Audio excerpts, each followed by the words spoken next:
नमस्कार दोस्तों, मैं अखिलेश विश्वकर्मा आपका स्वागत करता हूं अपने डिजिटल प्लेटफॉर्म हिंदी अनमोल ऑनलाइन पर।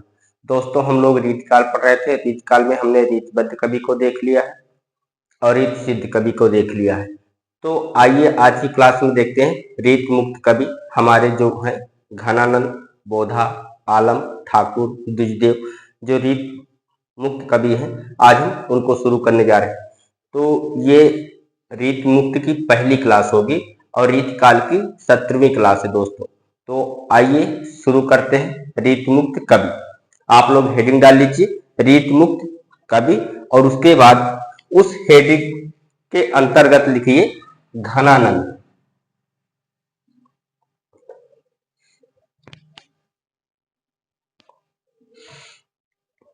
रीत मुक्त कवि में घनानंद का स्थान बहुत ही महत्वपूर्ण है।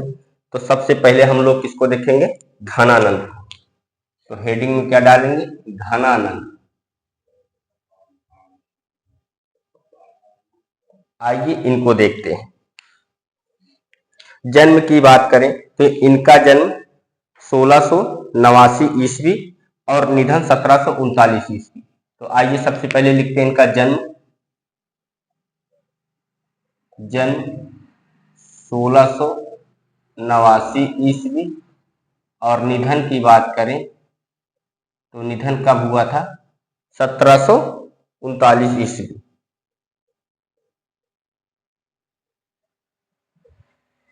ये इनका जन्म हो गया और इनका निधन। और ये दोनों मत किसके अनुसार है? ये दोनों मत हैं शुक्ल के अनुसार। शुक्ल के अनुसार।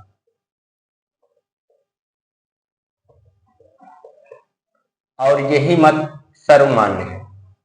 यदि आपसे ये पूछा जाए कि घनानंद का जन्म डॉक्टर नागेंद्र ने कब माना है, तो आपको बताना है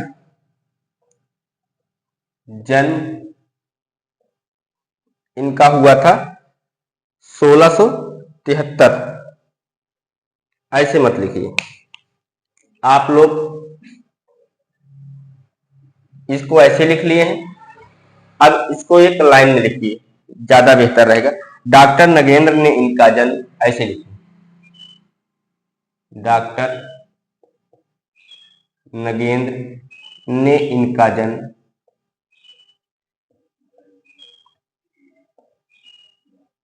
1673 ईस्वी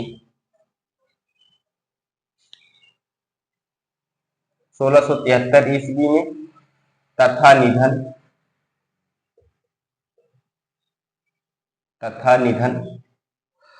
1660 ईस्वी माना है। 1760 ईस्वी माना है। 1660 कर देंगे तो जन्म हुआ ही नहीं, निधन कैसे हो सकता है? 1673 ईस्वी में तथा निधन 1760 ईस्वी माना है। जन्म स्थान की अगर बात की जाए तो जन्म स्थान क्या है इनका?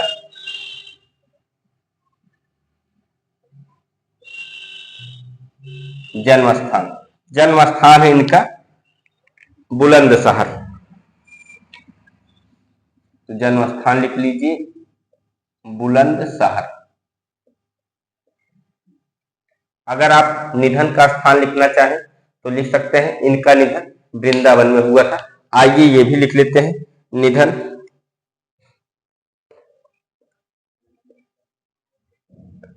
कहाँ हुआ था? वृंदावन। और कैसे हुआ था ये भी अगर लिखना चाहते हैं तो ये भी लिख लीजिए, नादिर शाह के सैनिकों द्वारा इनकी हत्या की गई थी। लिख लीजिए, नादिर शाह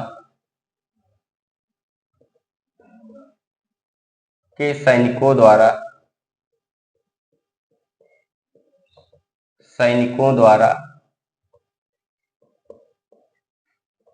इनकी हत्या की गई थी। इनकी हत्या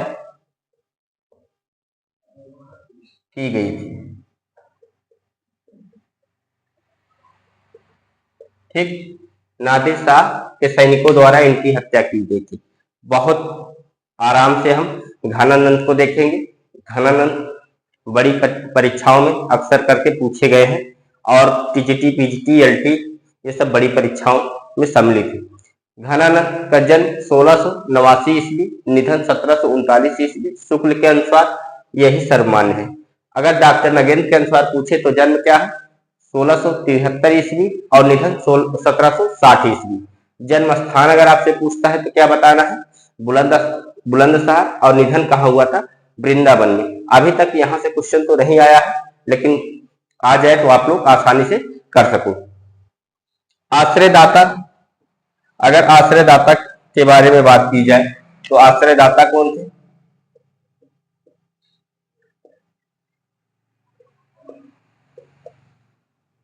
यहां से क्वेश्चन आया है, आश्रयदाता इनका पूछा गया है। और आश्रयदाता कौन है? मोहम्मद शाह रंगीला। मोहम्मद शाह रंगीला के आश्रय में रहते थे।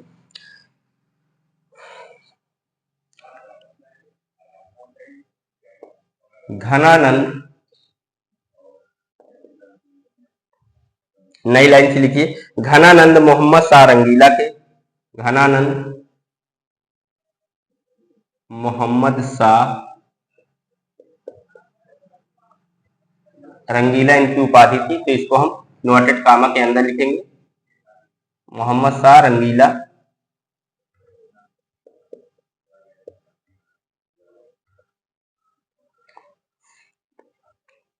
घनानंद मोहम्मद शाह रंगीला के पीर, मुंशी या दीवान थे? कि मीर, मुंशी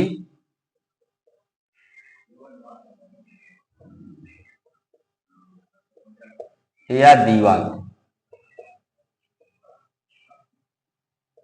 ये हो गई पहली महत्वपूर्ण बात। उसके अलावा और क्या है? मोहम्मद शाह रंगीला द्वारा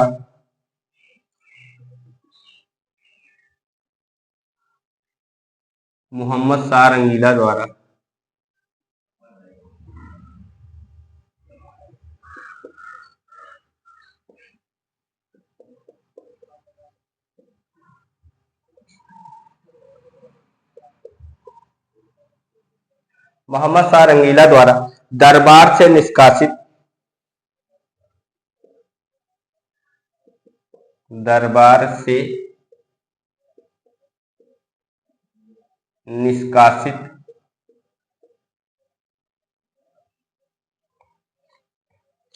किए जाने पर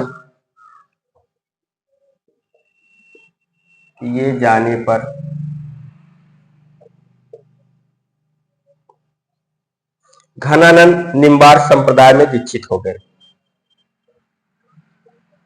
घनानंद निम्बार संप्रदाय में दीक्षित हो गए। निम्बार संप्रदाय किसने चलाया था? निम्बार्काचार्य। मोहम्मद शाह रंगीला द्वारा दरबार से, यहां पर आपको मोहम्मद शाह रंगीला द्वारा दरबार से निष्कासित किए जाने पर घनानंद निम्बार संप्रदाय में दीक्षित हो गए। ऐसे लिख लीजिए, ठीक है, दीक्षित हो गए। अब आता है, इनकी प्रेमिका कौन थी? इनकी प्रेमिका का नाम था सुजान। अगर प्रेमिका की बात करें तो प्रेमिका का क्या नाम था? सुजान।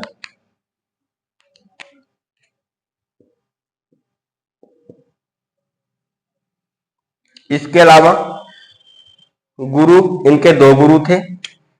गुरु का नाम लिख लीजिए। पहले गुरु का नाम था वृंदावन देव। वृंदावन देव। और दूसरे गुरु का नाम था नारायण देव। नारायण देव। इनके गुरु के रूप में दो लोग मिलते हैं। एक मिलते हैं वृंदावन देव और दूसरे मिलते हैं नारायण देव।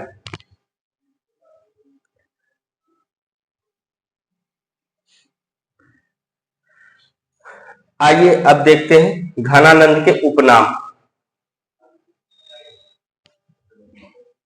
हेडिंग डाल लीजिए घनानंद के उपनाम।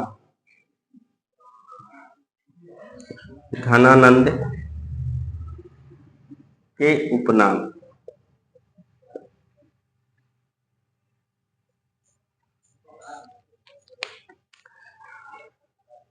प्रेम की पीर का कवि।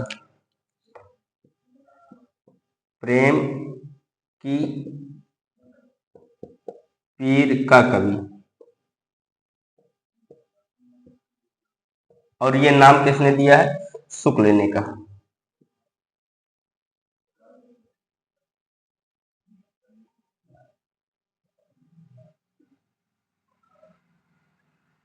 शुक्ल ने कहा। प्रेम की पीर का कवि किसने कहा? शुक्ल ने कहा। साक्षात रस मूर्ति। साक्षात रस मूर्ति एक नाम ये भी था इनको, और ये नाम भी रामचंद्र शुक्ल ने कहा है। लिख लीजिए रामचंद्र शुक्ल ने कहा। चाहे शुक्ल ने कहा लिख लीजिए, चाहे रामचंद्र शुक्ल ने कहा, दोनों एक ही व्यक्ति हैं। शुक्ल ने कहा। जहां पर भी शुक्ल हमने लिखवाया है शुक्ल ने कहा, आप ये समझिए कि वो रामचंद्र शुक्ल जी ही है। ठीक। प्रयोग वैचित्र के कवि, ये भी रामचंद्र शुक्ल ने कहा था, तो ये भी लिख लीजिए इनका उपनाम।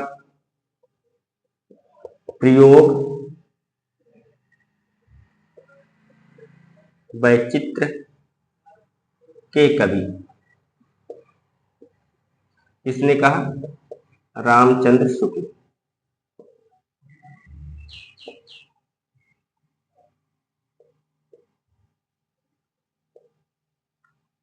और लाक्षणिक मूर्तिमता, ये भी नाम किसने दिया है? रामचंद्र शुक्ल। लाक्षणिक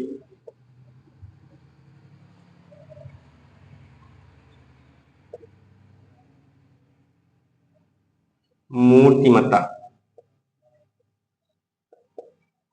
किसने कहा? रामचंद्र शुक्ल ने कहा। और एक नाम और रामचंद्र शुक्ल ने इनको दिया है, वो है रीति मुक्त काव्य धारा के प्रतिनिधि कवि। लिख लीजिए ये भी, रीति मुक्त काव्य धारा के प्रतिनिधि कवि। के प्रतिनिधि कवि। और ये किसने कहा? शुक्ल ने कहा। शुक्ल ने कहा। ठीक। अब आप लोग लिखिए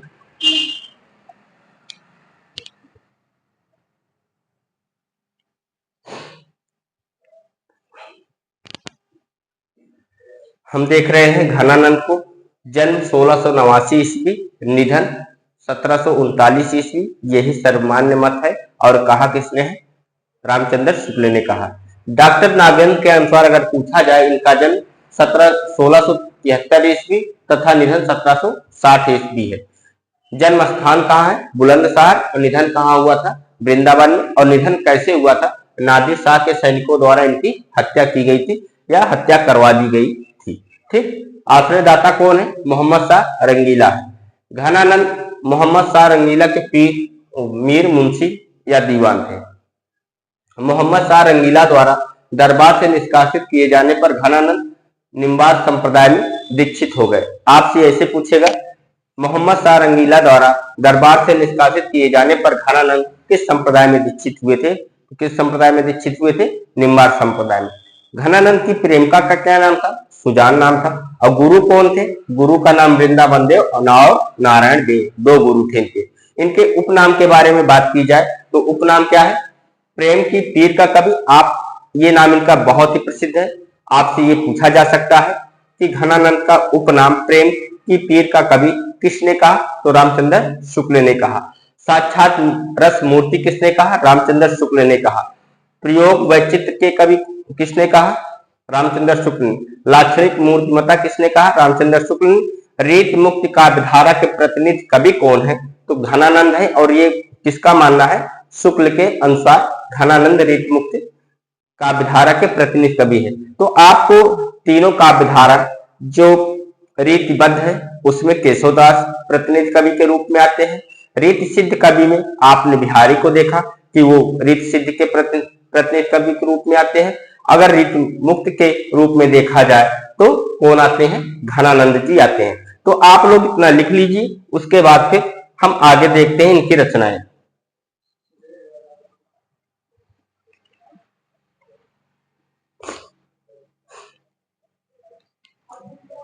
आज थोड़ा सा सर्दी का प्रभाव है मुझ पर, लेकिन क्लास में करूंगा, क्योंकि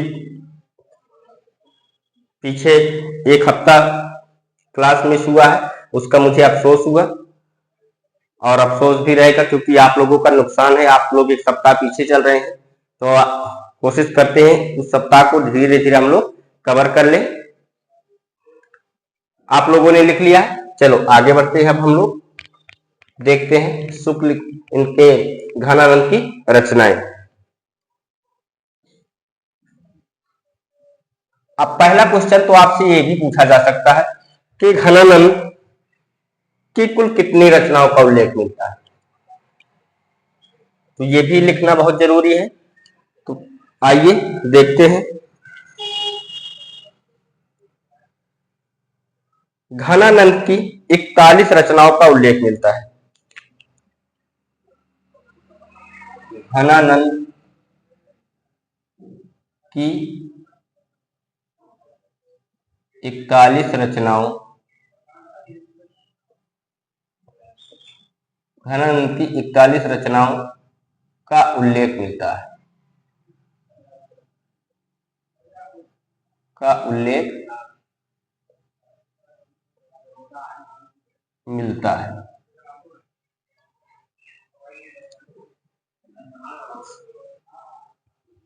घनानंद की 41 रचनाओं का उल्लेख मिलता है। आइए 41 की 41 रचनाएं हम लोग इनकी देख लेते हैं। क्या ठीक रहेगा? रचनाएं बहुत अधिक हो जाएंगी, पढ़ने में बोरिंग महसूस होगा और हमारे काम की भी नहीं होगी। तो इस हेडिंग को थोड़ा सा और आगे बढ़ा लेते हैं। जिसमें से प्रमुख निम्नलिखित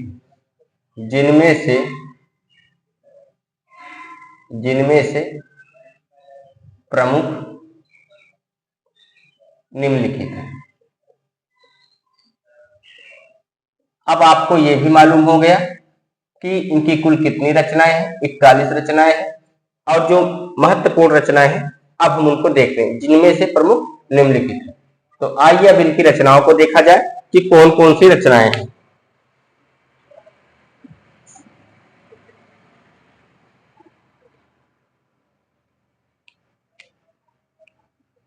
रचनाएं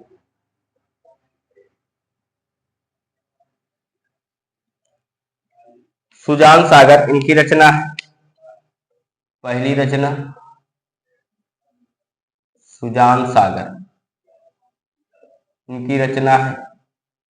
विरह लीला भी इनकी रचना है। विरह लीला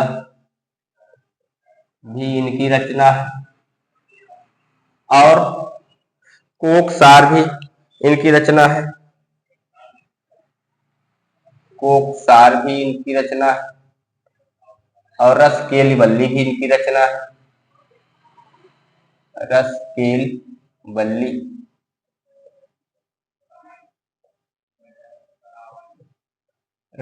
वल्ली भी इनकी रचना है। कृपा कांड भी इनकी रचना है।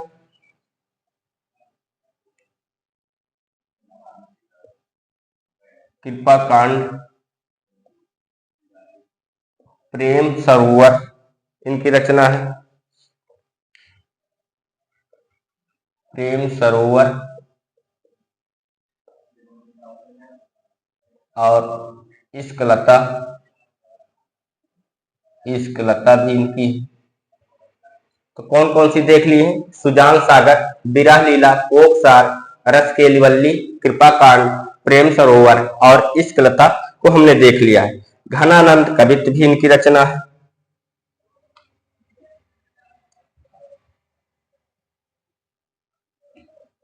1 2 3 4 5 संख्या गलत हो गई दोस्तों,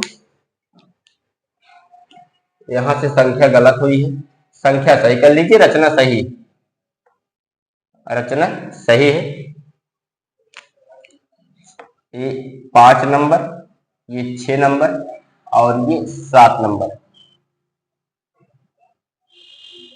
दिमाग कहीं और था मेरा। आइए फिर से एक बार देख लेते हैं। सुजान सागर, विरह लीला, कोकसा, रस केलवल्ली, कृपा कांड, प्रेम सरोवर, इश्कलता। 8वीं रचना इनकी कौन सी है? घनानंद कवित। घनानंद कवित,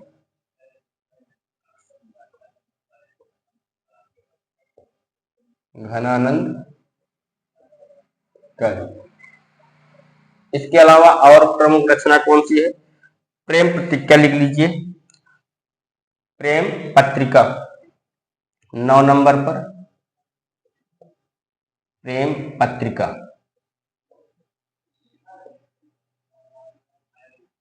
10 नंबर प्रेम पद्धति भी लिख लीजिए आप लोग, प्रेम पद्धति।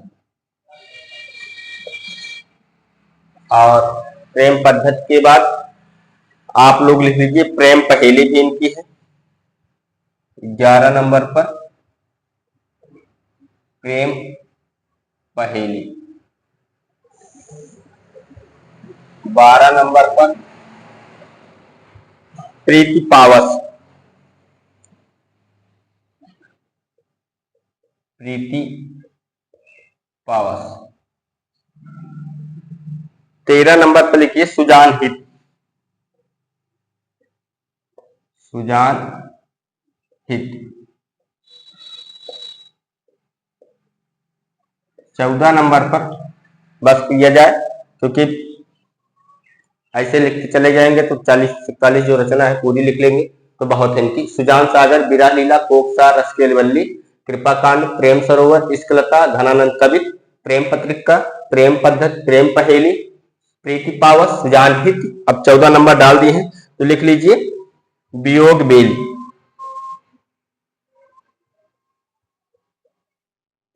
वियोग बेल। आइए एक और लिख लेते हैं यमुना यस, यमुना यस। बस दोस्तों बहुत है, आधी रचना हमने लिख ली है, लमसम 40% रचनाओं को हमने लिख लिया है। 3 रचनाओं को फिर से दोहराते हैं। सुजान सागर, विरह लीला, कोकसा, रस केलवल्ली, कृपा कांड, प्रेम सरोवर, इश्कलता, घनानंद कवित, प्रेम पत्रिका, प्रेम पद्धति, प्रेम पहेली, प्रीति पावस, सुजान हित, वियोग बेल, यमुना यस। आइए देखते हैं इन्होंने कौन से पदों का कितना प्रयोग किया है। दोहा चौपाई का कितना प्रयोग किया, कवि सवैया छंद का कितना प्रयोग किया है। तो ये डॉक्टर नगेंद्र के अनुसार हम लोग देखेंगे, तो आप लोग हेडिंग डाल लीजिए डॉक्टर नगेंद्र ने, डॉक्टर नगेंद्र ने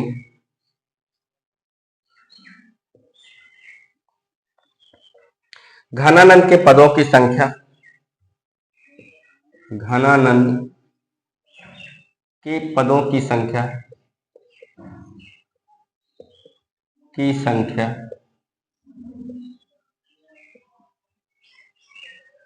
निम्नानुसार बताइए, निम्नानुसार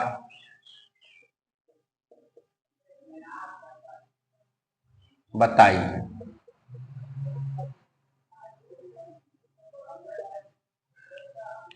कवित और सवैया छंद 752 है इनके, कवित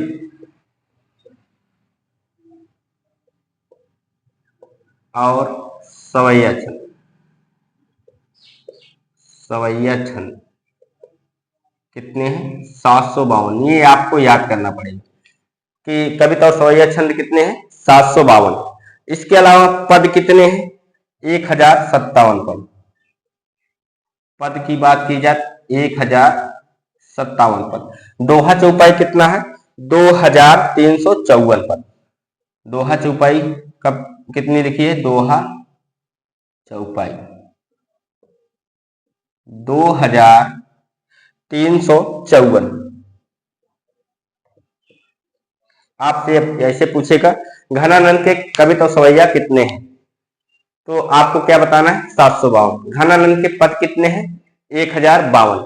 दोहा चौपाई कितने हैं 2354। ठीक। अब घनानंद के बारे में थोड़ा सा लिखा जाए। विरह लीला,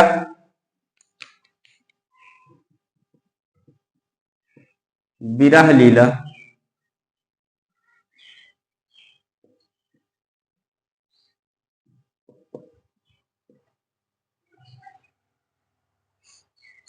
ब्रज भाषा तथा फारसी छंद में रचित है।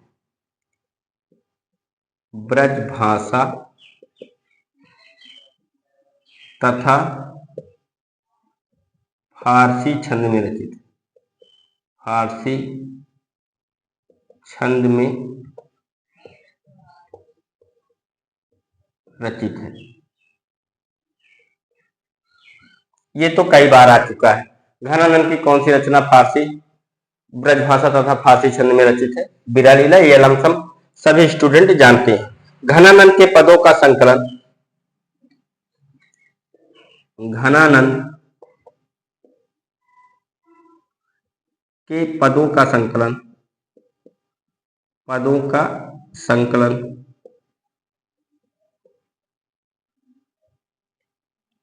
घनानंद के पदों का संकलन विश्वनाथ प्रसाद ने, विश्वनाथ प्रसाद मिश्र, पूरा नाम लिखिए विश्वनाथ प्रसाद मिश्र,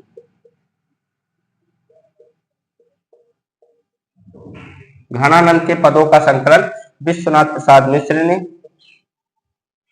घनानंद ग्रंथावली के नाम से किया है। घनानंद ग्रंथावली के नाम से किया है, से किया है। घनानंद के पदों का संकलन सबसे पहले घनानंद के पदों का संकलन सबसे पहले ब्रजभाषा, सबसे पहले ब्रजभाषा में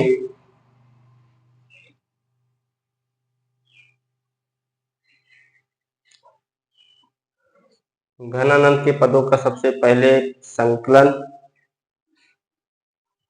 ब्रजनाथ। घनानंद के पदों का संकलन सबसे पहले ब्रजनाथ, ब्रजनाथ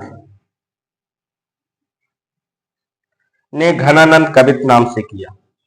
ब्रजनाथ ने घनानंद कवित नाम से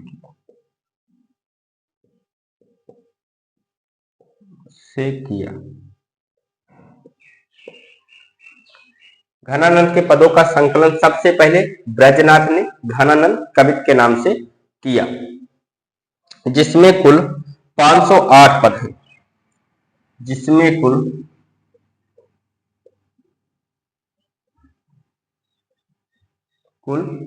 508 पद हैं।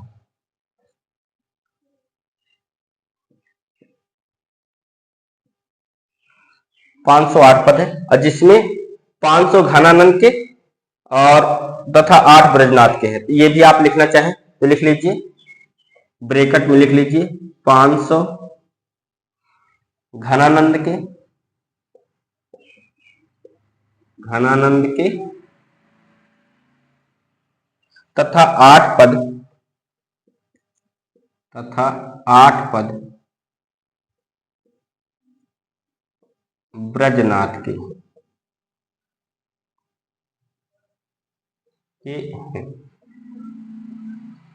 अब देखते हैं कि क्वेश्चन बच के जाता कैसे आपसे। क्वेश्चन बचने की सारी संभावना समाप्त कर दी जाएगी।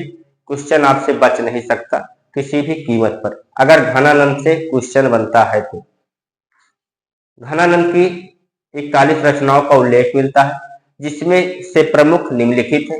रचनाएं कौन कौन सी है? सुजान सागर, विरह लीला, कोकसा, रसकेलवल्ली, कृपाकांड, प्रेम सरोवर, इश्कलता, घनानंद कवित, प्रेम पत्रिका, प्रेम पद्धत, प्रेम पहेली, प्रीति पावक, सुजान हित, वियोग बेली, यमुना यश। डॉक्टर नगेंद्र ने घनानंद के पदों की संख्या निम्न अनुसार बताई है। कितने? कविता और सवैया 752, पद 1052, दोहा चौपाई 2354, विरह लीला ब्रज भाषा तथा फारसी छंद में रचित है।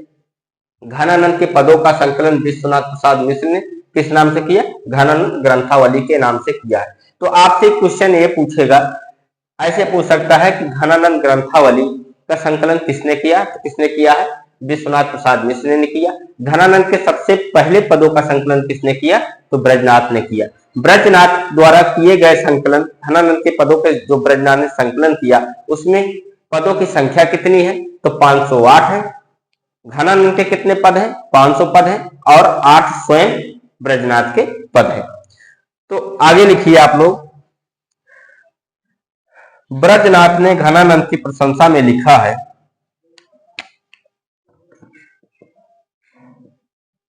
ब्रजनाथ ने घनानंद की प्रशंसा में लिखा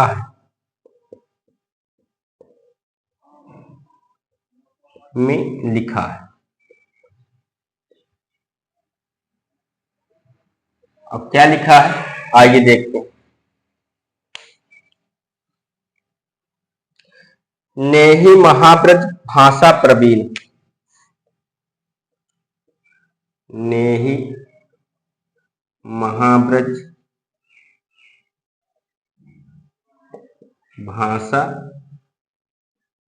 प्रवीण और सुंदरता के भेद को जाने, और सुंदरता के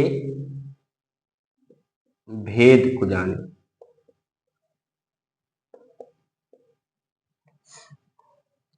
समझे कवित घन आनंद की, समझे कवित घन आनंद की,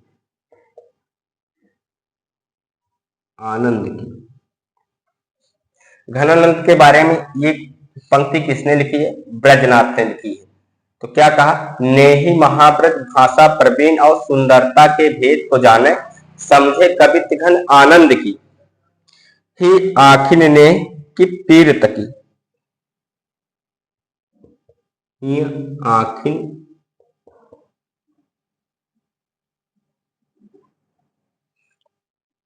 नेह की पीर तकी,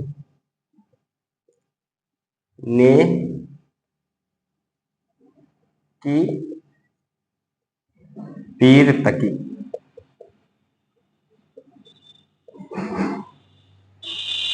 आइए दोस्तों, अब आप लोग इसको नोट डाउन कर लीजिए।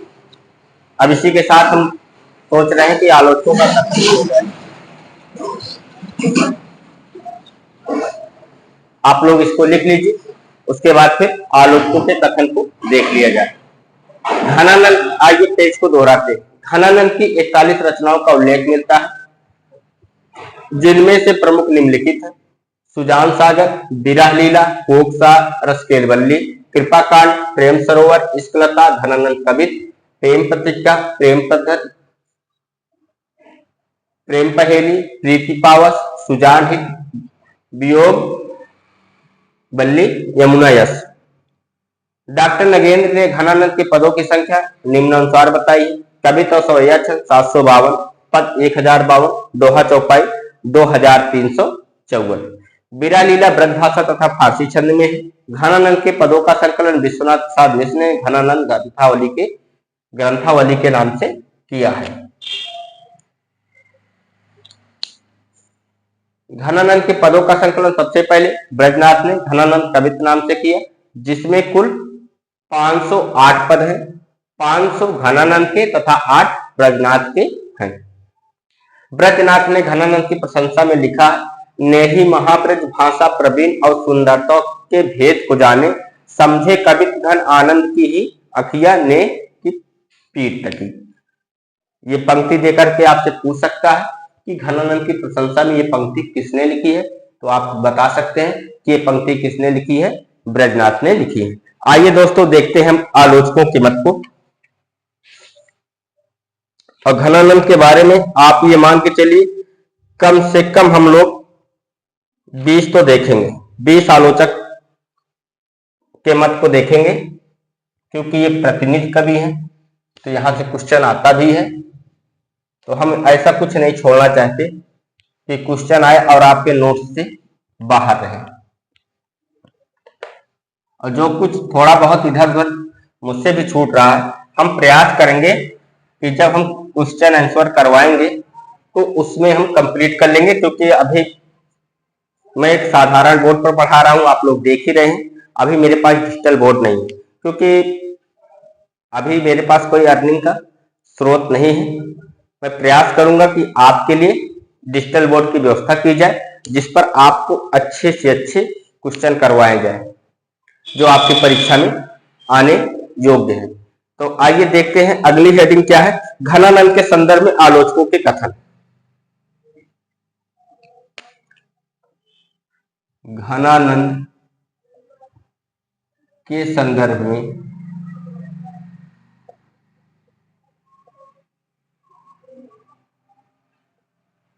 आलोचकों के कथन।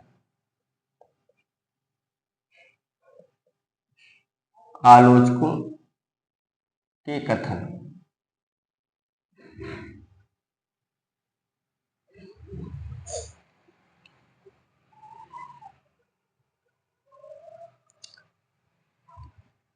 पहला कथन लिखिए, इनकी सी विशुद्ध सरस और शक्ति। कथन नंबर 1, इनकी सी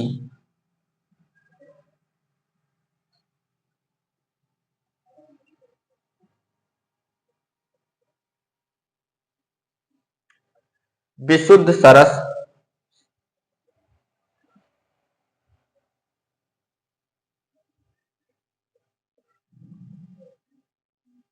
और शक्ति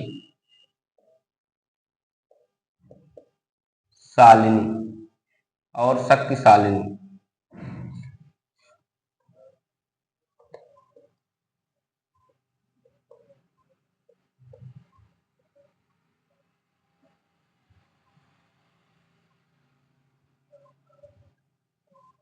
इनकी सी विशुद्ध सरस और शक्ति शालिनी ब्रज भाषा लिखने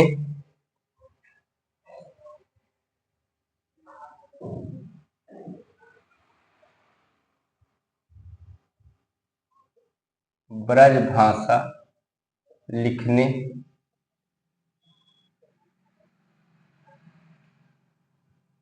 में और कोई समर्थ नहीं हुआ।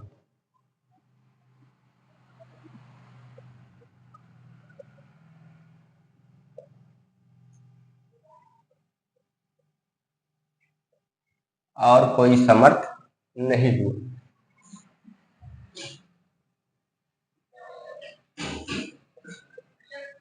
इनकी सी विशुद्ध सरस और शक्तिशालिनी ब्रज भाषा लिखने में और कोई समर्थ नहीं हुआ। विशुद्धता के साथ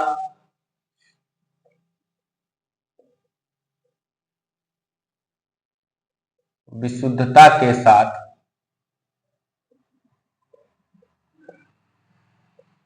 प्रौढ़ता, विशुद्धता के साथ प्रौढ़ता और माधुर्य भी अपूर्व है। और माधुर्य भी अपूर्व। और ये कथन किसका है, ये कथन है रामचंद्र शुक्ल का।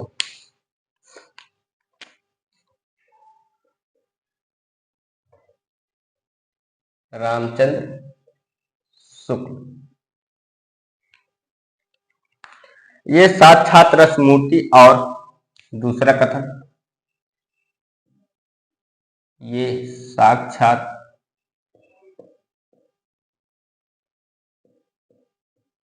रस मूर्ति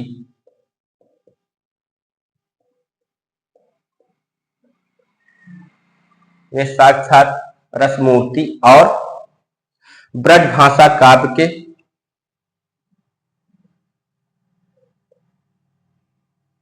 ब्रजभाषा काव्य के प्रधान स्तंभ है।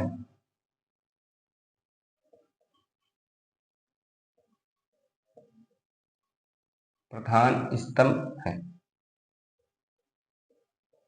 और ये भी कथन किसका है? रामचंद्र शुक्ल का।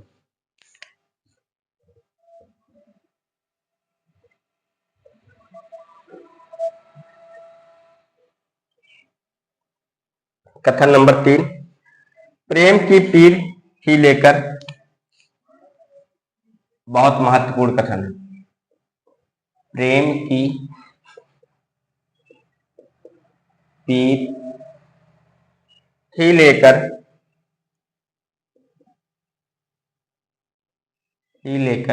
इनकी वाणी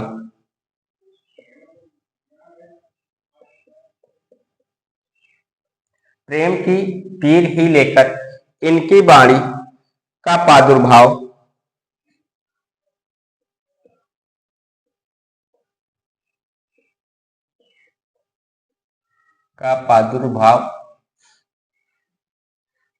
हुआ।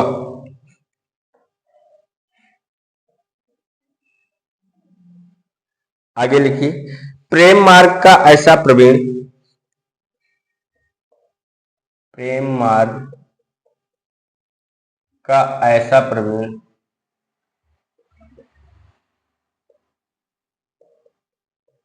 प्रेम मार्ग का ऐसा प्रवीण और धीर पथिक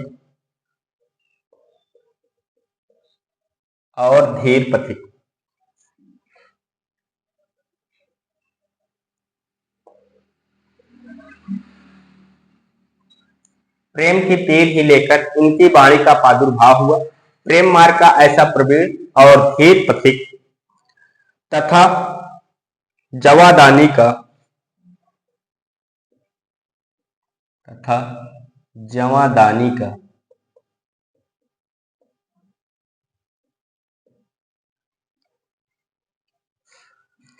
ऐसा दावा रखने वाला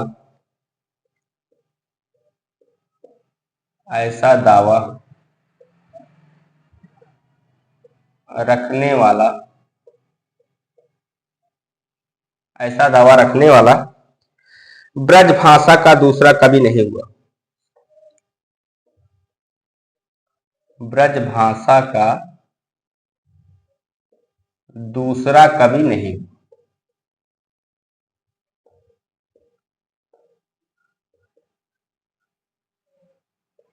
हुआ। और ये भी कथन किसका है? ये भी कथन है रामचंद्र शुक्ल का। रामचंद्र शुक्ल। अभी तक हमने 3 कथन देखे। 3 कथन क्या है? पहला कथन है, इनकी सी विशुद्ध सरस और शक्तिशाली ब्रज भाषा लिखने में और कोई समर्थ नहीं हुआ। विशुद्धता के साथ पौरता और माधुर्य भी अपूर्व है। ये कथन किसका है? रामचंद्र शुक्ल का। ये साक्षात रस मूर्ति और ब्रज भाषा काव्य के प्रधान स्तंभ है। ये कथन किसका है? रामचंद्र शुक्ल का। प्रेम की पीर ही लेकर इनकी वाणी का प्रादुर्भाव हुआ। प्रेम मार्ग का ऐसा प्रवीण और धीर पथिक तथा जवादानी का ऐसा दावा रखने वाला ब्रजभाषा का दूसरा कवि नहीं हुआ। ये कथन किसका है? रामचंद्र शुक्ल का है। तो आइए दोस्तों और आगे देखते हैं इनके कथन को।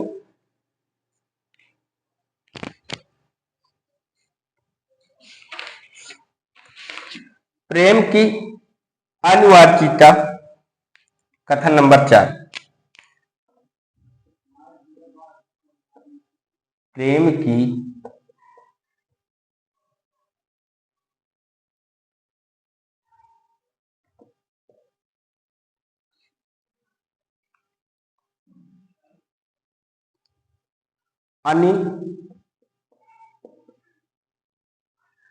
अनिवार्यता,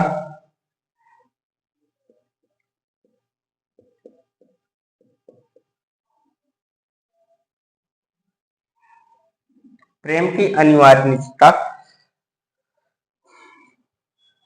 का आभास घनानंद का आभास का आभास घनानंद के घनानंद ने विरोधाभासों के द्वारा दिया है, ऐसी लिखी।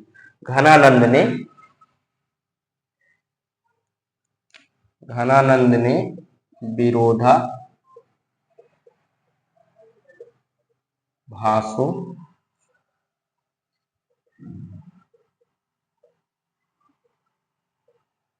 के द्वारा दिया है। और ये कथन किसका है? ये कथन भी रामचंद्र शुक्ल का है। पहले तो हम रामचंद्र शुक्ल के ही कथन लिख रहे हैं। चंद्र शुक्ल। प्रेम की अनिवार्यता का आभास घनानंद ने विरोधाभासों के द्वारा दिया है। ये कथन किसका है? रामचंद्र शुक्ल का है। 5 नंबर पर लिखिए कथन नंबर 5। प्रेम दशा की व्यंजना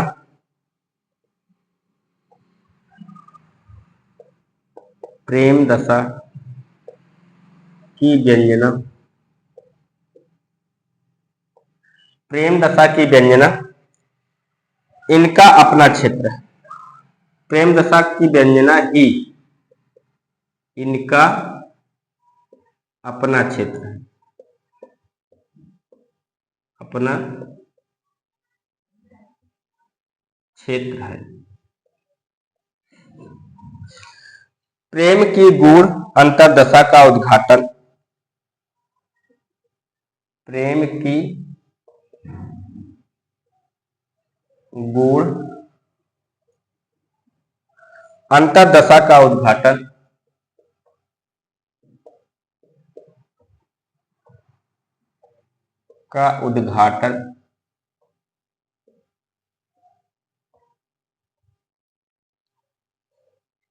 जैसा इनमें है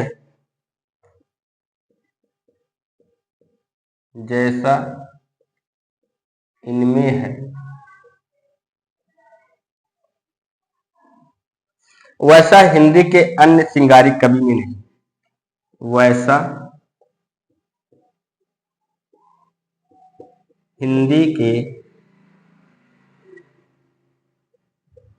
अन्य श्रृंगारी कवि में नहीं।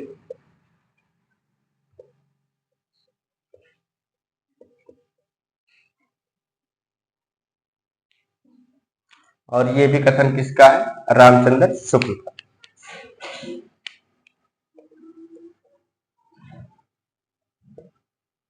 रामचंद्र शुक्ल का। प्रेम कथन नंबर 5 देखिए। प्रेम दशा की व्यंजना ही इनका अपना क्षेत्र है। प्रेम की गूढ़ अंतर्दशा का उद्घाटन जैसा इनमें है वैसा हिंदी के अन्य श्रृंगारी कवि में नहीं। ये कथन किसका है? रामचंद्र शुक्ल का है। कथन नंबर 6। इन्होंने संयोग और वियोग दोनों पक्षों को लिया है। इन्होंने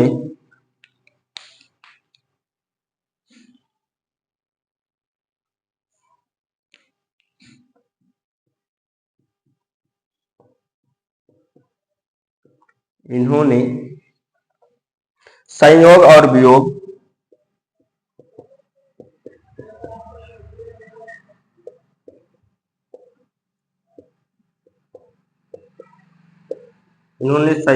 वियोग दोनों पक्षों को लिया है। दोनों पक्षों को लिया है। पर वियोग की अंतर्दशाओं की ओर पर वियोग की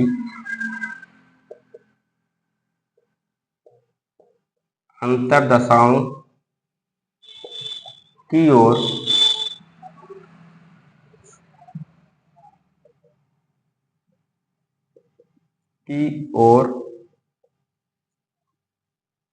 दृष्टि अधिक है। दृष्टि अधिक है। और ये कथन किसका है? ये कथन है रामचंद्र शुक्ल का।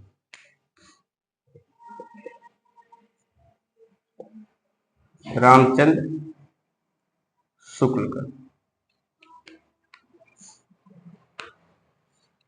कथन नंबर 7।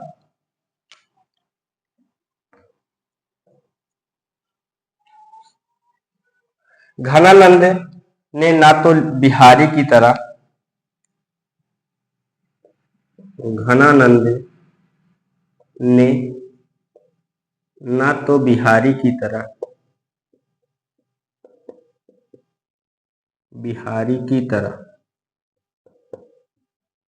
घनानंद ने ना तो बिहारी की तरह विरह ताप को बाहरी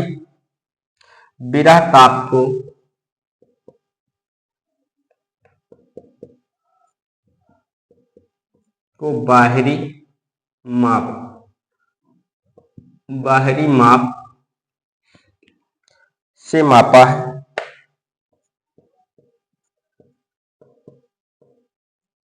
घनानंद ने न तो बिहारी की तरह विरह ताप को बाहरी माप से मापा है,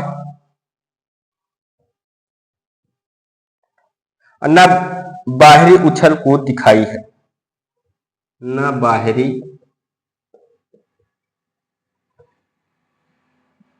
उछल कूद दिखाई है।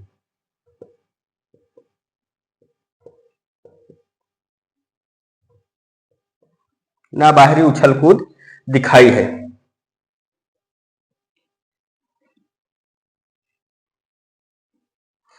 जो कुछ हलचल है वह भीतर की है। जो कुछ हलचल है वह भीतर की है।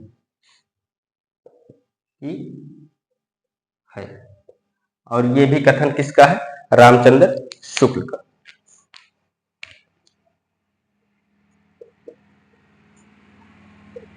रामचंद्र शुक्ल।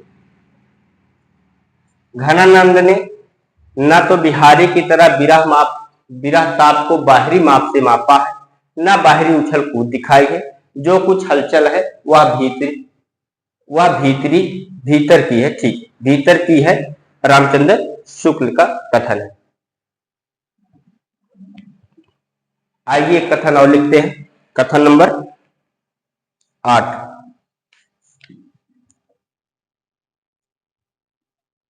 कथन क्या है? घनानंद उन विरले कवियों में है। घनानंद उन विरले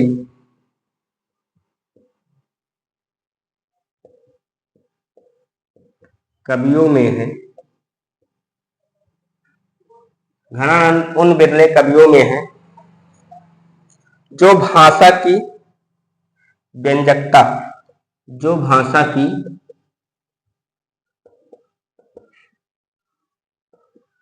व्यंजकता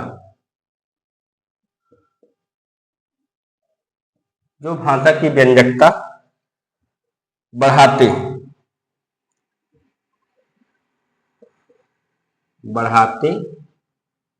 हैं। और ये कथन भी रामचंद्र शुक्ल का है।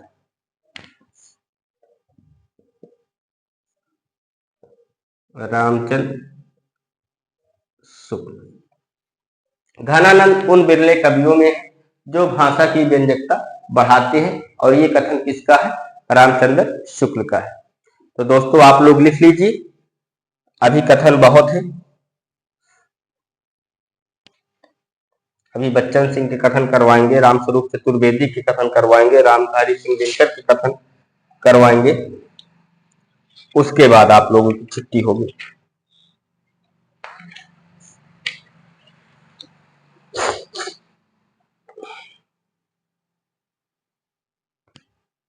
आइए इस पेज को एक बार दोहरा लिया जाए। घनानंद के संदर्भ में आलोचकों के कथन, इनकी सी विशुद्ध सरस और शक्तिशाली ब्रज भाषा लिखने में और कोई समर्थ नहीं हुआ। विशुद्धता के साथ पौरता और माधुर्य भी अपूर्व है। ये कथन किसका है? रामचंद्र शुक्ल का। ये साक्षात रस मूर्ति और ब्रज भाषा काव्य के प्रधान स्तंभ है। ये किसने कहा? रामचंद्र शुक्ल ने। प्रेम की पीर ही लेकर इनकी वाणी का प्रादुर्भाव हुआ। जो प्रादुर्भाव हुआ, प्रेम मार्ग का ऐसा प्रवीण और धीर पथिक तथा जवादानी का ऐसा दावा रखने वाला ब्रजभाषा का दूसरा कवि नहीं हुआ। ये कथन किसका है? रामचंद्र शुक्ल का है। प्रेम की अनिवार्यता का आभास घनानंद ने विरोधाभासों के द्वारा दिया है। ये कथन रामचंद्र शुक्ल का है। प्रेम दशा की व्यंजना ही इनका अपना क्षेत्र है। प्रेम की गूढ़ अंतरदशा का उद्घाटन जैसा इनमें है, वैसा हिंदी के अन्य श्रृंगारिक कवि में नहीं। ये भी किसने कहा है? रामचंद्र शुक्ल ने कहा। इन्होंने संयोग और वियोग दोनों पक्षों को लिया है, पर वियोग की अंतरदशा की ओर दृष्टि अधिक है। ये किसने कहा? रामचंद्र शुक्ल ने कहा। घनानंद ने न तो बिहारी की तरह विरह ताप को बाहरी माप से मापा है, न बाहरी उछल कूद दिखाई है। जो कुछ हलचल है वह भीतर की है। ये किसने कहा? रामचंद्र शुक्ल ने कहा। घनानंद उन बिरले कवियों में है जो भाषा की व्यंजकता बढ़ाते हैं। ये किसका मानना है? रामचंद्र शुक्ल का मानना है। आइए देखते हैं आगे।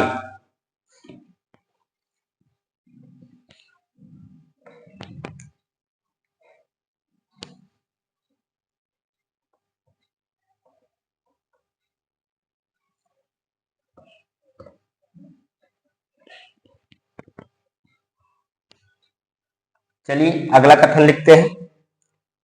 अगला कथन है कथन नंबर 9।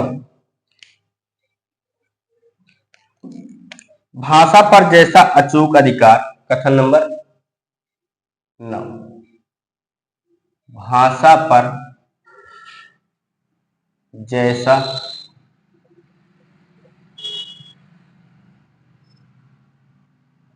अचूक अधिकार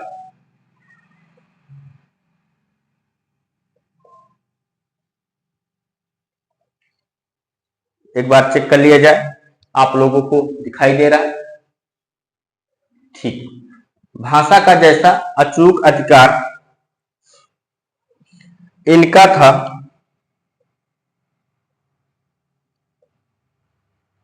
इनका वैसा और किसी कवि का नहीं। वैसा और किसी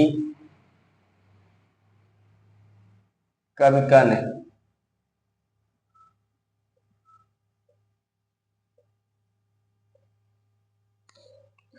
भाषा मानो इनके हृदय में,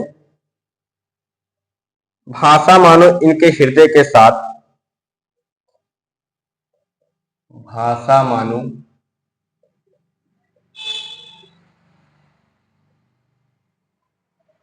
इनके हृदय के साथ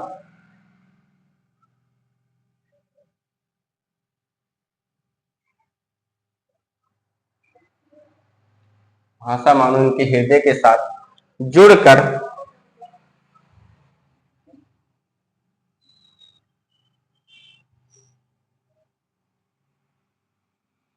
भाषा पर जैसा अचूक अधिकार इनका था, वैसा और किसी कवि का नहीं।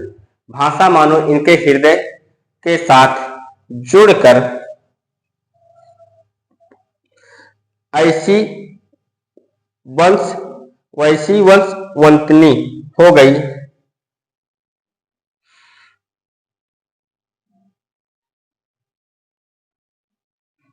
ऐसी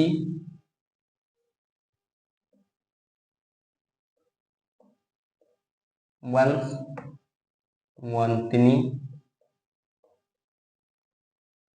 हो गई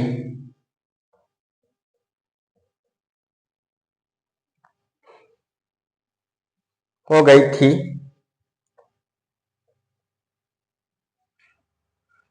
भाषा मानो इनके हृदय के साथ जुड़कर ऐसी वंशवैतनी हो गई थी कि ये उससे अपने भाव भंगिमा कि ये उससे अपने भाव भंगिमा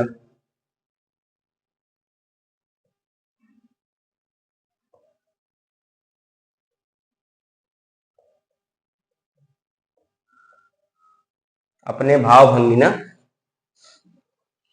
के साथ जिस रूप में चाहते थे के साथ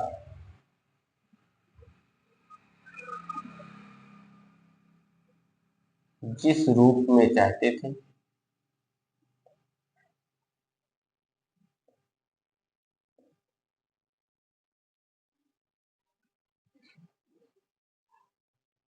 मोड़ सकते थे।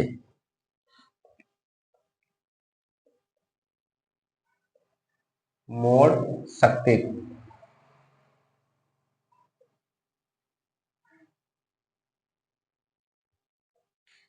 और ये कथन भी रामचंद्र शुक्ल का है। कथन क्या है? भाषा पर जैसा अचूक अधिकार इनका था वैसा और किसी कवि का नहीं।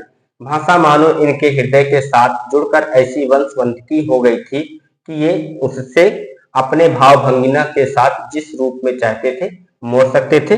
ये कथन किसका है? रामचंद्र शुक्ल का। रामचंद्र शुक्ल। कथन नंबर 10।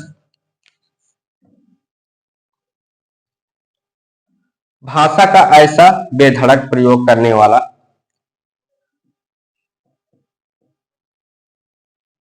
भाषा का ऐसा बेधड़क प्रयोग करने वाला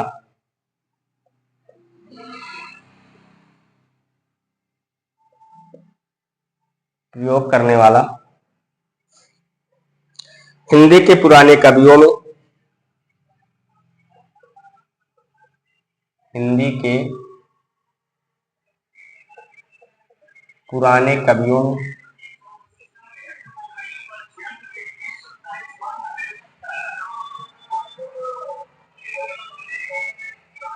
हिंदी के पुराने कवियों में दूसरा नहीं हुआ। नहीं हुआ। भाषा का ऐसा बेधड़क प्रयोग करने वाला हिंदी के पुराने कवियों में दूसरा नहीं हुआ। भाषा के लक्षण और व्यंजक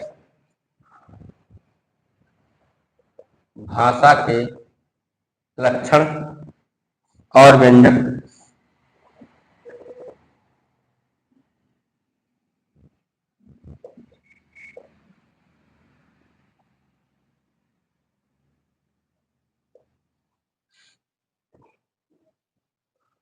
व्यंजक बल की सीमा कहाँ तक है?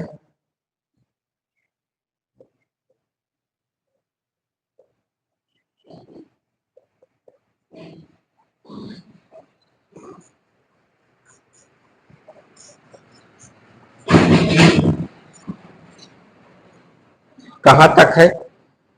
इसकी पूरी परख इन्हीं को थी। इसकी पूरी परख इन्हीं को इन्हीं को थी। कथन देखिए क्या है? भाषा का ऐसा बेधड़क प्रयोग करने वाला हिंदी के पुराने कवियों में दूसरा नहीं हुआ। भाषा के लक्षण और व्यंजक बल की सीमा कहाँ तक थी, इसकी पूरी परख इन्हीं को थी। ये कथन किसका है? रामचंद्र शुक्ल का। रामचंद्र शुक्ल का कथन।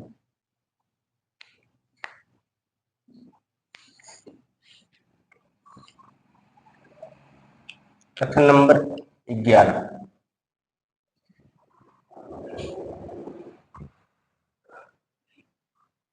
रीत काल की बौद्धिक विरह अनुभूति।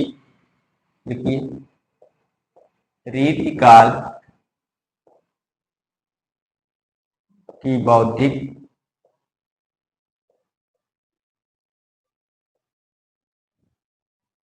विरह अनुभूति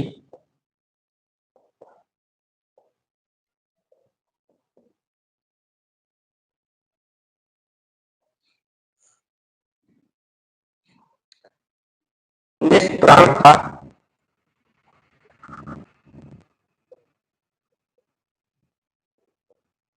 निष्प्राणता और कुंठा के वातावरण में, कुंठा के वातावरण में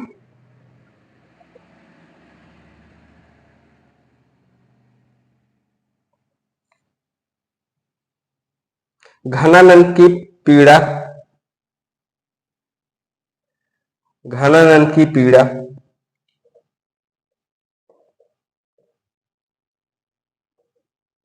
की पीड़ा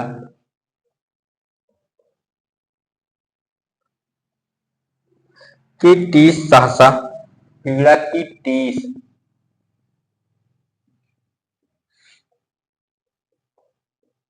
टीस सहसा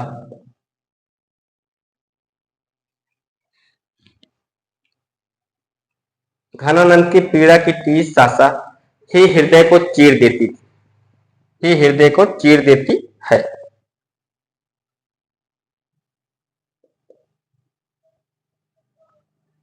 हृदय को चीर देती है।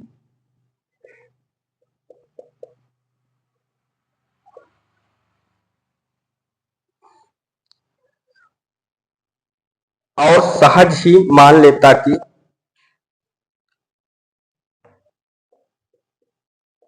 और सहज ही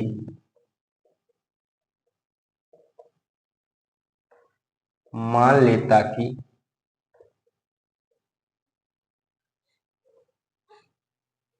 दूसरों के लिए किराए पर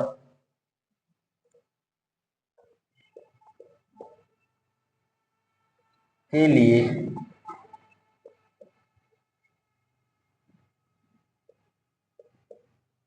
किराए पर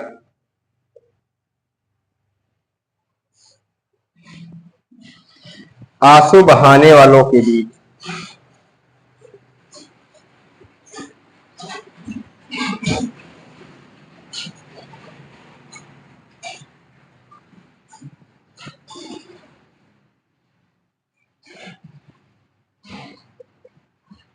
आंसू बहाने वालों के बीच यह एक ऐसा कवि है, यह एक ऐसा कवि है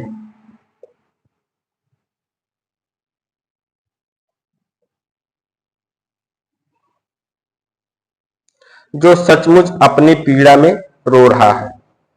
कवि है जो सचमुच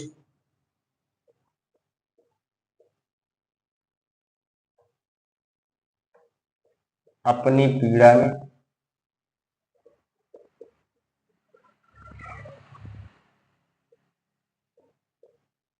रो रहा है, जो सचमुच अपनी पीड़ा में रो रहा है। और ये कथन किसका है? ये कथन है रामचंद्र शुक्ल का। कथन क्या है, आइए एक बार फिर से दोहराते हैं। रेत काल की बौद्धिक विरह अनुभूत निष्प्राणता और कुंठा के वातावरण में घनानंद घनानंद की पीड़ा की टीस सहसा ही हृदय को चीर देती है और सहज ही मान लेता है कि दूसरों के लिए किराए पर आंसू बहाने वालों के बीच यह एक ऐसा कवि है जो सचमुच अपनी पीड़ा में रो रहा है। ये कथन किसका है? रामचंद्र शुक्ल का। रामचंद्र शुक्ल। कथन नंबर 12, विरह तो घनानंद की पूंजी ठहरा। कथन नंबर 12, विरह तो घनानंद विरह तो घनानंद की पूंजी ठहरा।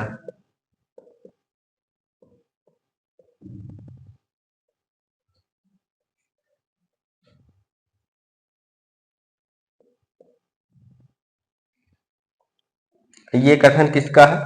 ये रामधारी सिंह दिनकर है।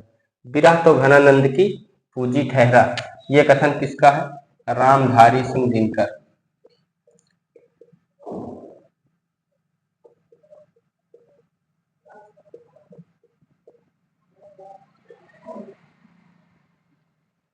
कथन नंबर 13, ये वियोग श्रृंगार के प्रधान मुक्तक कवि हैं। ये वियोग श्रृंगार के ये वियोग श्रृंगार के प्रधान मुक्तक कवि हैं। प्रधान मुक्तक कवि है। और ये कथन किसका है? ये कथन है रामचंद्र शुक्ल का।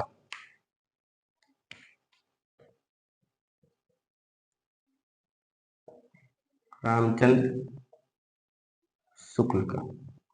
कथन नंबर 14, 13 क्या है? ये वियोग श्रृंगार के प्रधान मुक्तक कवि हैं। ये किसने कहा? रामचंद्र शुक्ल ने। 14 नंबर,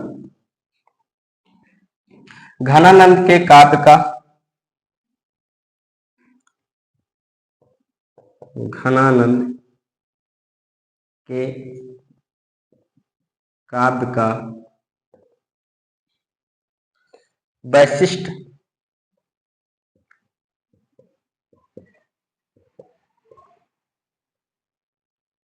घनानंद के काव्य का वैशिष्ट उनकी मौलिक स्वच्छंद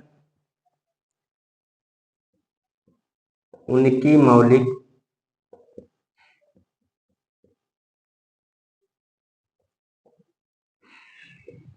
स्वच्छंद गति तथा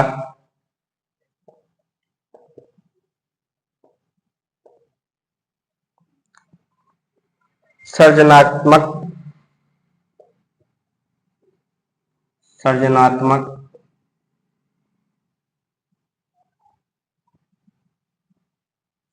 भाषा प्रयोग में विकसित होता है।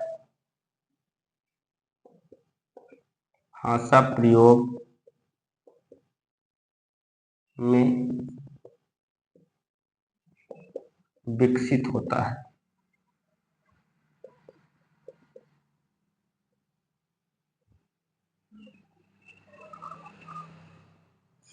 ये दोनों गुण एक दूसरे से परस्पर संबंध है। ये दोनों गुण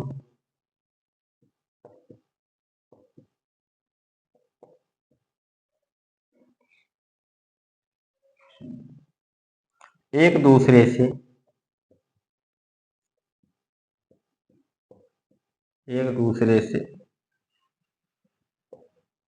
परस्पर संबंध है।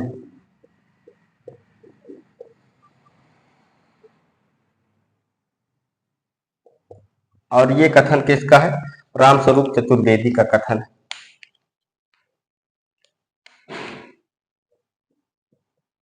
रामस्वरूप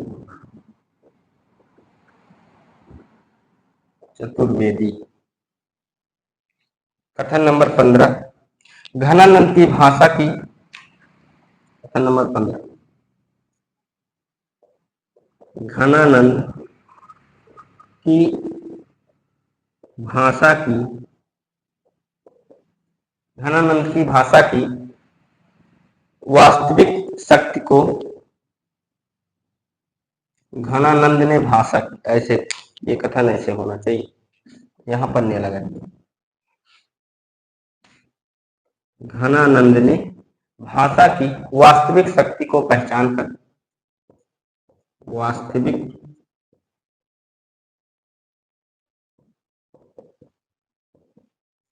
शक्ति को पहचान कर जानकर उद्घाटित किया है।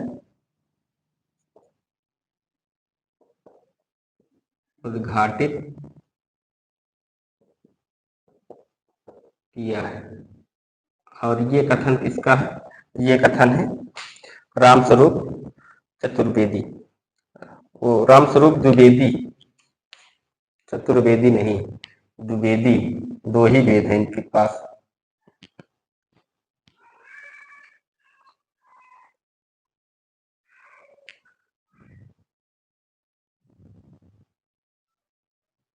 रामस्वरूप चतुर्वेदी, 4 वेद हैं, सही बात।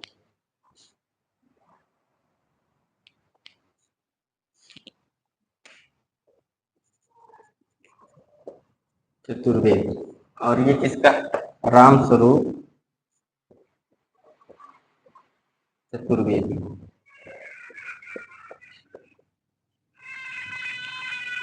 घनानंद ने भाषा की वास्तविक शक्ति को पहचान कर उद्घाटित किया है। ये कथन किसका है? रामस्वरूप चतुर्वेदी।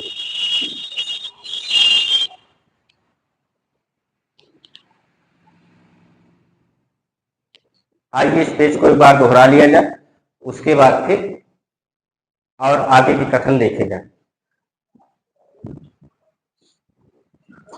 कथन नंबर 9, भाषा पर जैसा अचूक अधिकार इनका था वैसा और किसी कवि का नहीं था।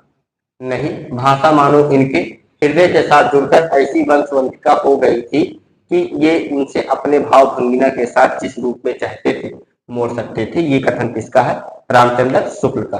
भाषा का ऐसा बेधड़क प्रयोग करने वाला हिंदी के पुराने कवियों में दूसरा नहीं हुआ।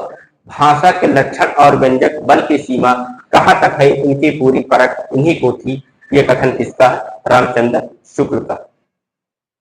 रीतिकाल की बौद्धिक विरा अनुभूत निष्प्राणता और कुंठा के वातावरण में घनानंद की पीड़ा की सहसा ही हृदय को चीर देती है और सहज ही मान लेता है और सहज ही मान लेता कि दूसरों के लिए किराए पर आंसू बहाने वालों के बीच यह एक ऐसा कवि है जो सचमुच अपनी पीड़ा में रो रहा है। ये कथन किसका है? रामचंद्र शुक्ल का। विरह तो घनानंद की पूंजी ठहरा। ये किसका कथन है? रामधारी सिंह दिनकर। यो ये वियोग श्रृंगार के प्रधान मुक्तक कवि हैं। ये किसने कहा? रामचंद्र शुक्ल ने कहा। घनानंद के काव्य का वैशिष्ट उनकी मौलिक स्वच्छंद गति तथा सृजनात्मक भाषा प्रयोग में विकसित होता है। ये दोनों गुण एक दूसरे से परस्पर संबद्ध है। ये कथन किसका है? रामस्वरूप चतुर्वेदी का। घनानंद ने भाषा की वास्तविक शक्ति को पहचान कर उद्घाटित किया। ये किसने कहा? रामस्वरूप चतुर्वेदी। तो आइए दोस्तों और कथन लिखते हैं इनके बारे में।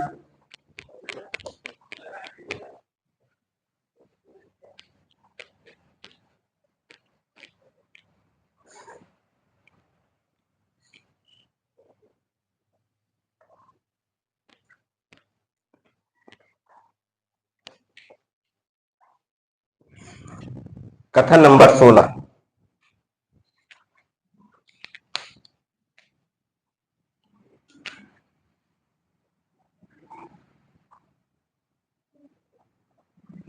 घनानंद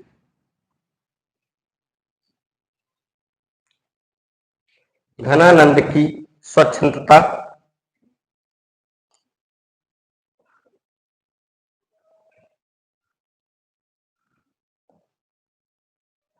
घनानंद की स्वच्छंदता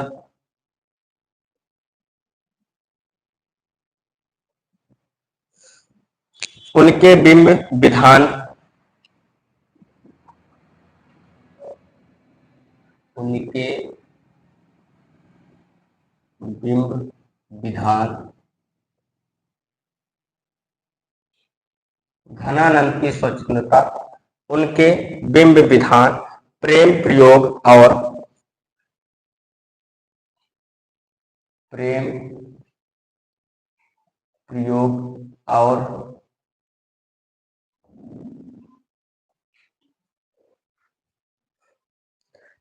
की मना स्थितियों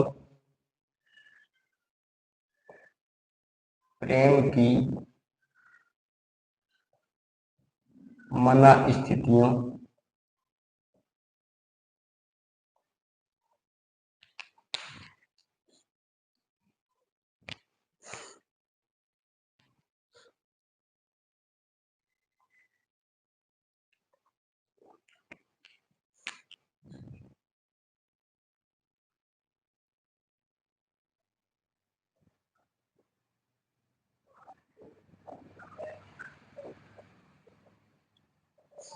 प्रेम की मनस्थितियों के चित्रण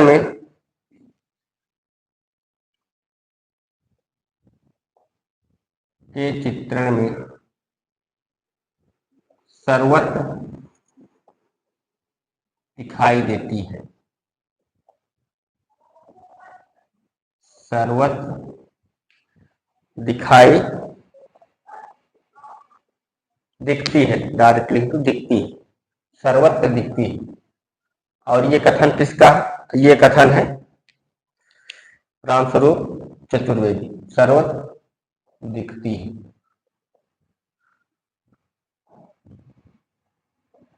कथन क्या है? घनानंद की स्वच्छता, उनके बिंब विधान, प्रेम प्रयोग और प्रेम की मनस्थितियों के चित्र सर्वत्र दिखती है।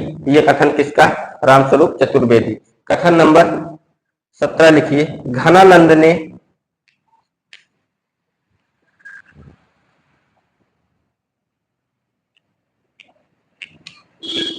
ये कथन डाल दिया जाए, रामस्वरूप चतुर्वेदी।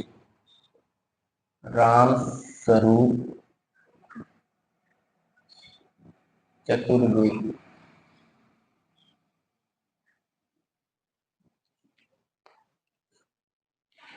उसके बाद घनानंद ने मौन के भाव,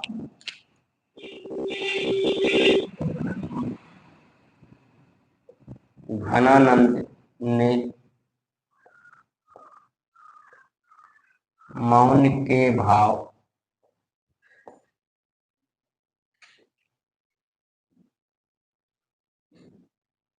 घनानंद ने मौन के भाव को कारुणिक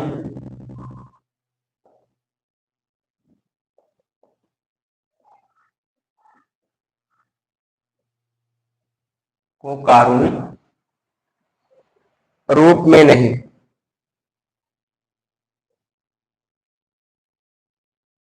रूप में नहीं, वरन दार्शनिक,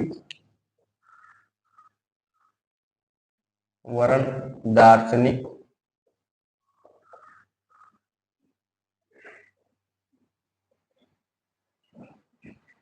निष्पत्ति के रूप में ग्रहण किया है।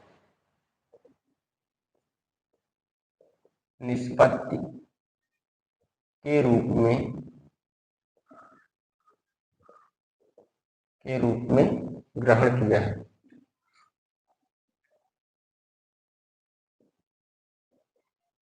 ग्रहण किया है। और ये कथन किसका है? ये कथन भी रामस्वरूप चतुर्वेदी का है।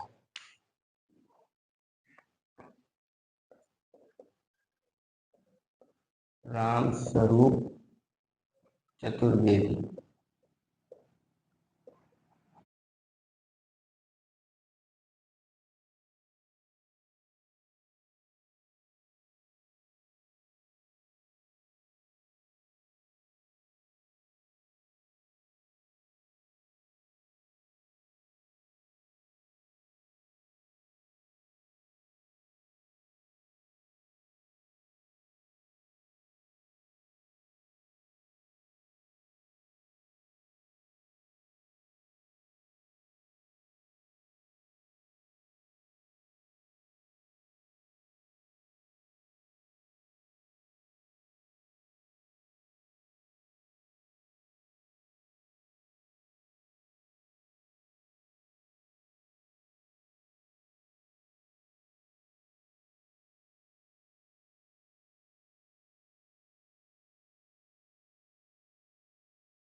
दोस्तों थोड़ी देर के लिए आवाज चली गई थी, थोड़ा सा दिक्कत आ गई थी। अब वो आप तक आवाज पहुंच रही होगी। और इस पेज को लिखते समय आवाज गई तो इस पेज को एक बार फिर से देख लिया जाए। कथन नंबर 16 हमने करवाया क्या? घनानंद की स्वच्छता, उनके बिंब विधान, प्रेम प्रयोग और प्रेम की मना स्थितियों के चित्रण सर्वत्र दिखती है। ये कथन किसका है? रामस्वरूप चतुर्वेदी का। घनानंद के मौन के भाव को कारुणिक रूप में नहीं वरन दार्शनिक निष्पत्ति के रूप में ग्रहण किया है। ये कथन किसका है? रामस्वरूप चतुर्वेदी का। घनानंद का कृतित्व रीत काल की सर्वश्रेष्ठ उपलब्धियों में से है। ये कथन किसका है? रामस्वरूप चतुर्वेदी का है।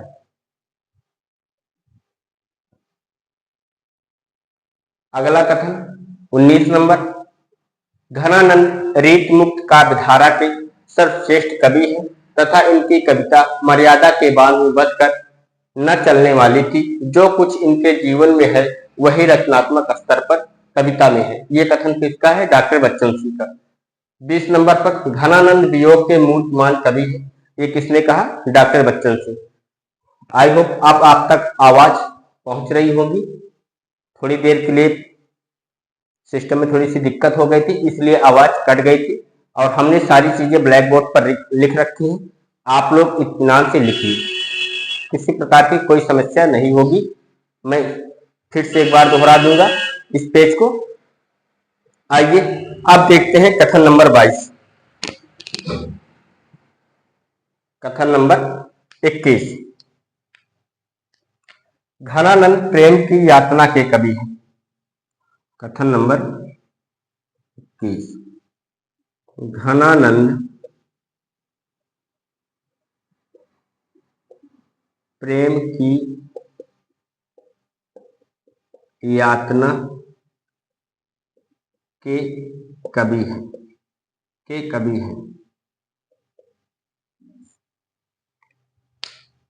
पढ़ाते पढ़ाते मेरा माइक डिस्चार्ज हो गया था, इसलिए आवाज चली गई थी।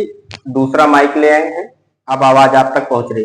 अगर आपको क्लास में कोई दिक्कत होती है, कोई समस्या होती है, तो आप कमेंट कर दीजिएगा कि सर इस क्लास को आप फिर से पढ़ाइए। मैं आज इस क्लास को फिर से आपको पढ़ा के दूंगा। ठीक है दोस्तों, किसी प्रकार का हेजिटेशन मत रखिएगा। ये शुरू से लेकर अंतिम तक जितना मैंने पढ़ाया है, आप कहोगे तो मैं दोबारा फिर से पढ़ा के इस क्लास को दूंगा। ठीक, तो आइए अब जो कथन बचे हैं, लमसम 30 कथन हमने कहे थे, 21 पहुंच गए हैं। 21 कथन और एक कथन और लिख लेते हैं, उसके बाद कथनों का जो सिलसिला है उसको समाप्त करते हैं। ये घनानंद प्रेम की यातना के कवि हैं। ये किसने कहा है? डॉक्टर बच्चन सिंह ने। और आज के डेट पर जितने भी कथन लिखवाए गए हैं, इन सब को आपको पढ़ना है, किसी को छोड़ना नहीं है। क्योंकि जिस प्रकार से रीतिबद्ध में केशवदास बहुत महत्वपूर्ण स्थान रखते हैं, रीति सिद्ध में बिहारी जी, उसी प्रकार से रीत मुक्त में घनानंद का भी बहुत महत्वपूर्ण स्थान है। आइए कथन नंबर 22 देखते हैं। अब कथन नंबर 22 क्या है? घनानंद ने अपने काव्य में घनानंद ने अपने काव्य में घनानंद ने अपने काव्य में प्रेमजन्य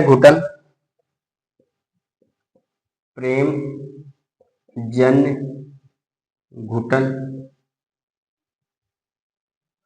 का जो चित्र प्रस्तुत किया है, घुटन का जो चित्र प्रस्तुत किया है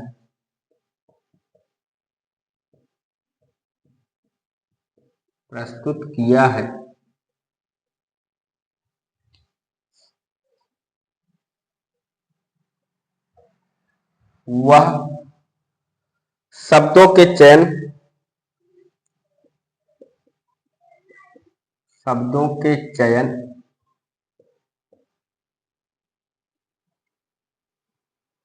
मार्मिक बिंब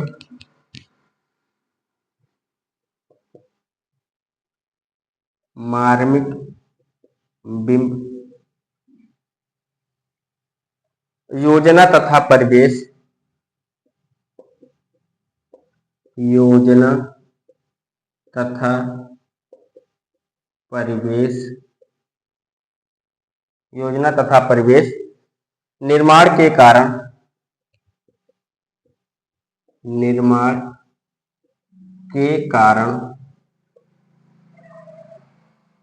अत्यंत सजीव हो उठा है, अत्यंत सजीव हो उठा है, हो उठा है। और ये कथन किसका है? डॉक्टर बच्चन सिंह। कथनों का सिलसिला यहीं पर समाप्त करते हैं। डॉक्टर बच्चन सिंह, आप लोग लिख लीजिए और तब तक मैं इस पेज को एक बार आपके सामने पढ़ दूं ताकि आपको लिखने में अगर कोई दिक्कत हो रही तो आसानी हो जाए। घनानंद की स्वच्छंदता, उनके बिंब, विधान, प्रेम प्रयोग और प्रेम की मना स्थितियों के चित्रण सर्वत्र दिखती है। ये कथन किसका है? रामस्वरूप चतुर्वेदी का। घनानंद ने मौन के भाव को करुणानिक रूप में नहीं वरन दार्शनिक निष्पत्ति के रूप में ग्रहण किया है। ये कथन किसका है? रामस्वरूप चतुर्वेदी। घनानंद का कृतिक रीतिकाल की सर्वश्रेष्ठ उपलब्धियों में से है। ये किसने कहा? रामस्वरूप चतुर्वेदी। घनानंद रीत मुक्त काव्यधारा के सर्वश्रेष्ठ कवि हैं तथा इनकी कविता मर्यादा के बांध में बंधकर न चलने वाली थी। जो कुछ इनके जीवन में है वही रचनात्मक स्तर पर कविता में है। ये किसने कहा? डॉक्टर बच्चन सिंह। घनानंद वियोग के मूर्तिमान कवि हैं। ये किसने कहा? ये डॉक्टर बच्चन सिंह ने कहा। घनानंद प्रेम की यातना के कवि हैं। डॉक्टर बच्चन सिंह का कहना है। घनानंद ने अपने काव्य में प्रेम जन्य घुटन का जो चित्र प्रस्तुत किया है वह शब्दों के चयन, मार्मिक बिंब, योजना तथा परिवेश निर्माण के कारण अत्यंत सजीव हो उठा है। यह कथन किसका है? डॉक्टर बच्चन सिंह का है। तो दोस्तों आप लोगों ने लिख लिया है। चलो अब हम लोग बढ़ते हैं और आगे घनानंद के बारे में। आज घनानंद की ही क्लास होगी और घनानंद के थोड़ा सा और देखते हैं चर्चित पंक्ति क्या है, इनकी क्या कौन कौन सी पंक्ति जो प्रसिद्ध है, आइए उनको देख लेते हैं। अगली हेडिंग ये हो गया दोस्तों। अगली हेडिंग डाल लीजिए घनानंद की चर्चित पंक्ति।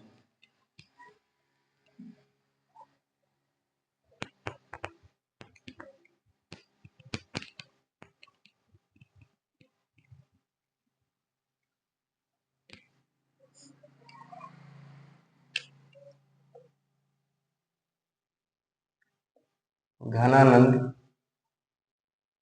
की चर्चित पंक्ति।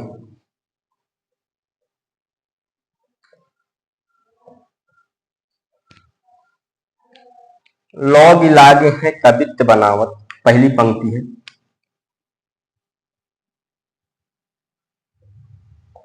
लोग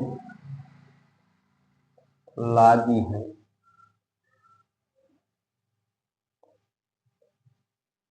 कवित्त बनावत,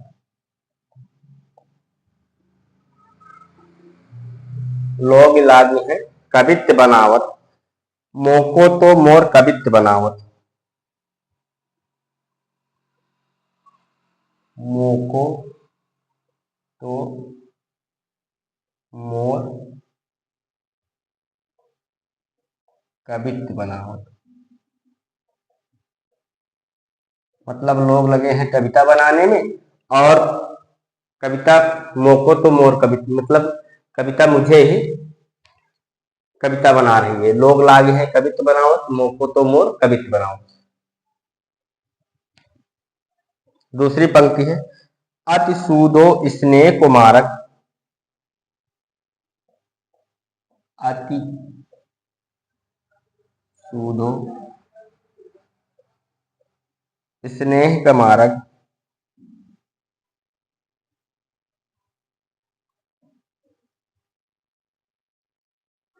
ऐसे लिखा गया स्नेह का मारक, अति सूदो स्नेह का मारक,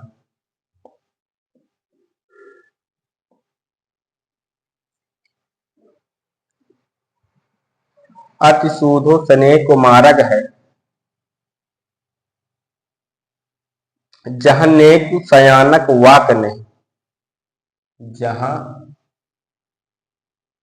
नेक सयानक वाक नहीं, सयानक वाक नहीं। ठीक। तीसरा क्या है? झलके अति सुंदर आंगन,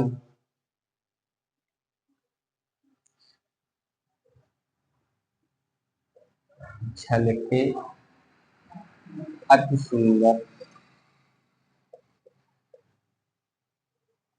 आंगन,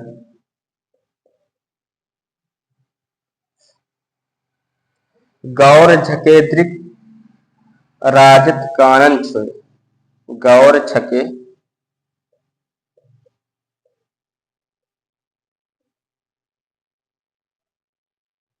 दृग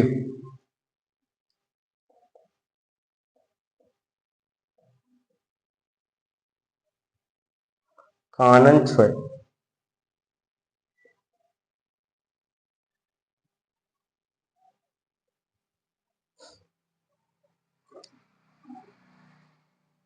पंक्ति नंबर 4,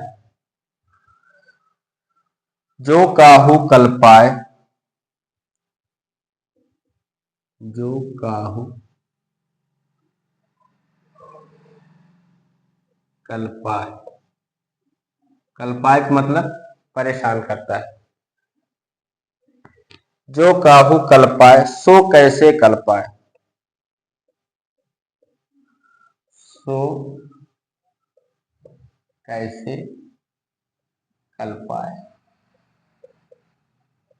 जो किसी दूसरे को दुख देता है वो बिना दुख के कैसे रह सकता है। जो काहू कल पाए सो कैसे कल पाए।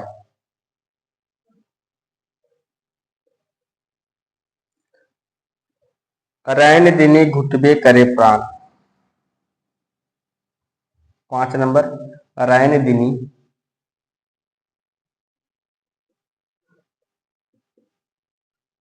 घुटबे करे प्राण,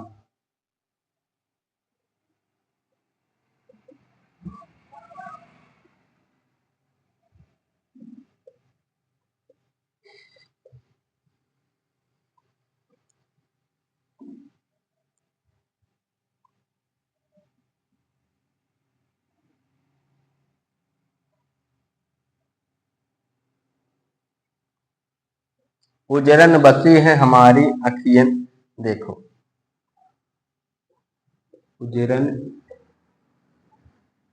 बसी है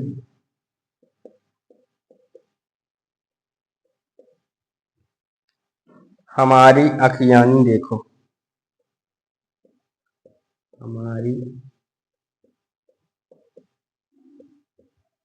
अखियानी देखो।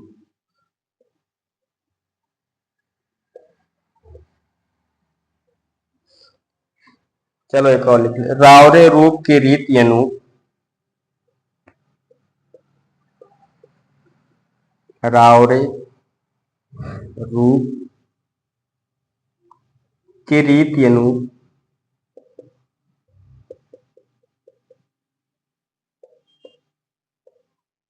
रीति अनूप, नैनो लागत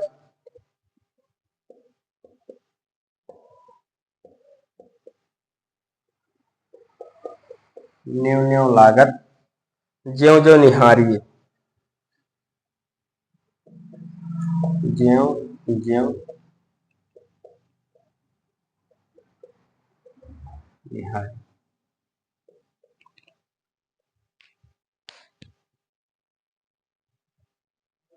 घनानंद की चौथी पंक्ति क्या है? लोग लागी हैं कवित्व बनावत, मौको तो मोर कवित्व बनावत।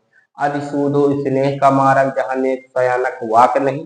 तीसरा है झलके अति सुंदर आंगन, गौर झके दिख राजत कान छोय। चौथा है जो काहू कल पाए सो कैसे कल पाए। पांचवा है रैन दिनी घुटबे करे प्राण, उजरनी बसी हमारी अखियानी देखो। 7 नंबर पर है रावड़े रूप की रीत यनु न्यो न्यो लागत ज्यो ज्यो निहारे। इस क्लास में थोड़ी सी प्रॉब्लम हुई थोड़ी देर के लिए माइक बंद हुआ है। अगर दोस्तों आपको दिक्कत होगी तो आप लोग कमेंट कर दीजिएगा, इस क्लास को मैं दोबारा से रिकॉर्ड करके आपके पास भेज दूंगा। ठीक है दोस्तों, इसके अलावा हमने प्रयास किया कि आपको घनानंद से बनने वाले क्वेश्चन किसी प्रकार से मिस ना होने पाए, आपको बेहतर से बेहतर कंटेंट देने का प्रयास किया है। तो आज की क्लास यहीं पर समाप्त करते हैं। अभी हमारे रीत मुक्त कवि में बोधा भी है, ठाकुर भी है, द्विजदेव भी है, आलम भी है, तो अभी 3-4 कवि बाकी हैं। उसके बाद रीत काल के संदर्भ में थोड़ा सा हमने आपको कहा था कि अंत में अलंकार से संबंधित कवि जो है उनको अलग कर लेंगे, नायिका भेद से संबंधित जो कवि है उनको अलग कर लेंगे। तो ये मान के चलो कि अभी 2-3 क्लासें या 4 क्लासें रीत काल से संबंधित आपकी होंगी, उसके बाद रीत काल समाप्त हो जाएगा। तो आज की क्लास दोस्तों यहीं पर समाप्त करते हैं। नमस्कार दोस्तों, जय हिंद।